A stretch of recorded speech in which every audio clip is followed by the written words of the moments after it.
और खास तौर से अब आइए आगे बढ़ते हैं, खास बात कर लेते हैं भारत की अर्थव्यवस्था को लेकर। आर्थिक मोर्चे पर लगातार जो अच्छी खबरें हैं वो हमने यहाँ पर देखी हैं, और यहाँ पर फिलहाल आपको बता दें एक बार फिर से एक और बेहतर खबर जो है वो सामने निकल कर आ रही है। एडीबी यानी एशियन डेवलपमेंट बैंक की अगर बात की जाए तो यहाँ पर भारत की जो ग्रोथ रेट है उसमें अब संशोधन किया गया है। जो पहले अनुमान दिया गया था उससे बढ़कर अब जो अनुमान है वो यहाँ पर दिया है एडीबी ने। और इससे पहले हमने देखा था तमाम जो आर्थिक संस्थाएं हैं, वर्ल्ड बैंक ने भी किस तरीके से इसमें सुधार किया था, तमाम जो रेटिंग एजेंसी हैं कैसे सुधार करती हुई नजर आ रही हैं। लेकिन क्या कुछ खास इस एडीबी की रिपोर्ट में है, आइए सबसे पहले ये जान लेते हैं आखिर क्या कहती है एडीबी की ये रिपोर्ट।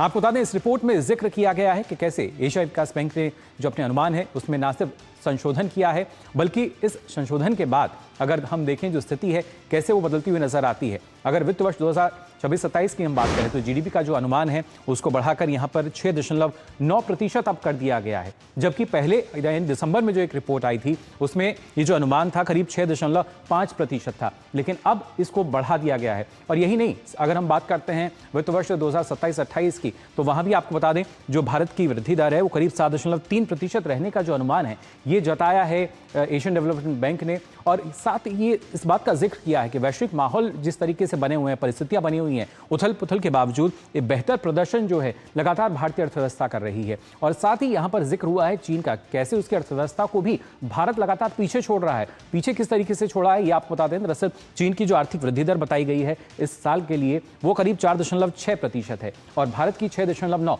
अंदाजा आप लगा सकते हैं कितना बड़ा बदलाव जो है वो यहाँ पर नजर आता है। साथ ही साथ एशिया प्रशांत क्षेत्र की अगर हम बात करें तो ज्यादातर देशों की जो ग्रोथ है वो धीमी हुई है, लेकिन इसके बावजूद भारत की अर्थव्यवस्था जो है लगातार आगे बढ़ती हुई नजर आ रही है। और किस तरीके से भारत की जो अर्थव्यवस्था है वो मजबूत हो रही है ये आपको बता देते हैं, क्योंकि दुनिया में सबसे तेजी से बढ़ने वाली अर्थव्यवस्था जो है भारत लगातार बना रहेगा, ये कहना था वर्ल्ड बैंक का। और वर्ल्ड बैंक ने भी हमने देखा था किस तरीके से जो जीडीपी का अनुमान था उसको 6.3% से बढ़ाकर 6.6% किया था। इसके साथ साथ भारत की आर्थिक मजबूती और विकास की संभावना का जो जिक्र है वो यहाँ पर किया गया था।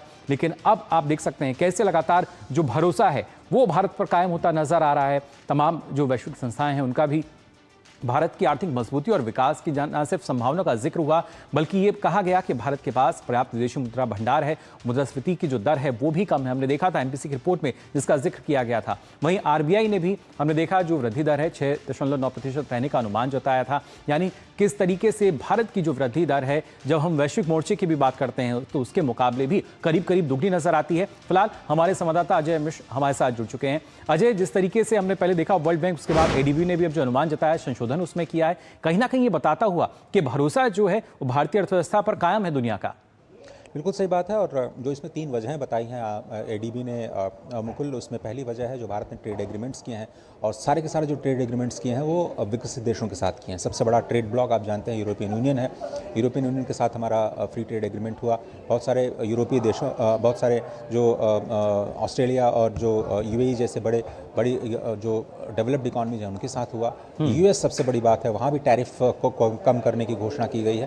तो ये जो ट्रेड नेगोशिएशंस हुए हैं फ्री ट्रेड एग्रीमेंट, उसका एक बेहतर असर होने की उम्मीद है, ऐसा कहा जा रहा है। दूसरी बात ये कि ये जो भारत की अर्थव्यवस्था है उसमें जो गवर्नमेंट सैलरीज बढ़ने वाली हैं 8 पे कमीशन के बाद में, और जो रूरल इकॉनमी है उसमें बेहतरी होने की उम्मीद है। ये दूसरा फैक्टर है जिसको फैक्टर इन किया गया है 6.9% के ग्रोथ प्रोजेक्शन में। और तीसरी बात यह है कि जो आरबीआई, जिसका आपने भी जिक्र किया कि तमाम मुश्किलों के बावजूद भी प्रेशर है इन्फ्लेशन पे, हम लोग सब वेस्ट एशिया क्राइसिस को लगातार बहुत करीब से महसूस कर रहे हैं, बावजूद इसके जो ब्याज दरों में ब्याज दरों में बढ़ोतरी नहीं की गई। ये कहा गया कि ब्याज दरें लगातार ग्रोथ को सपोर्ट करती रहेंगी। ये 3 बड़े फैक्टर्स हैं जिसकी वजह से ऐसा लग रहा है कि एडीबी ने कोशिश की है कि 0.5% जो ग्रोथ प्रोजेक्शन है बढ़ाया जाए। और उससे भी अच्छी बात यह है कि अगले साल यानी 2027 के लिए FY27 के लिए उन्होंने 7.4% यानी आधे फीसदी और भी बढ़ोतरी की उम्मीद जताई है, यानी और भी बेहतर चीज़ें होती हुई नजर आएंगी। जी बिल्कुल। और खासतौर से ऐसे में जब वैश्विक स्थिति अगर देखते हैं अजय, जिस तरह के पश्चिम एशिया में हालात बने हुए हैं उसके बावजूद भी अगर देखा जाए कितनी जाहिर तौर पर चुनौतियां हैं, लेकिन उन सभी को पार करता हुआ नजर आ रहा है भारत। तो चुनौतियों को अवसर में बदलना एक भारत ने कोविड के दौरान शुरू किया था। जिस तरह से आपने देखा कि आत्मनिर्भर भारत पैकेज का ऐलान किया गया, जिस वक्त कोविड से महामारी से पूरी दुनिया जूझ रही थी, तब हमने अपने आप को आत्मनिर्भर बनाने की कोशिश की। वेस्ट एशिया क्राइसिस में अब हम एनर्जी के मामले में आत्मनिर्भर बनने की कोशिश कर रहे हैं, चाहे वो LNG पर फोकस हो, LPG पर फोकस हो, PNG को लगातार उसको स्ट्रेंथन करने की कोशिश कर रहे हैं। हम ये कोशिश कर रहे हैं कि हम लगातार अपने एनर्जी बास्केट को, चाहे वो इम्पोर्ट डाइवर्सिफिकेशन के जरिए हो या फिर अपने एनर्जी के जो सोर्सेस हैं उनको डाइवर्सिफाई करने के जरिए हो, उसको मजबूत बनाया। और आप देखेंगे कि ज़्यादा से ज़्यादा जो रिन्यूएबल्स हैं उसका इस्तेमाल आने वाले दिनों में होगा।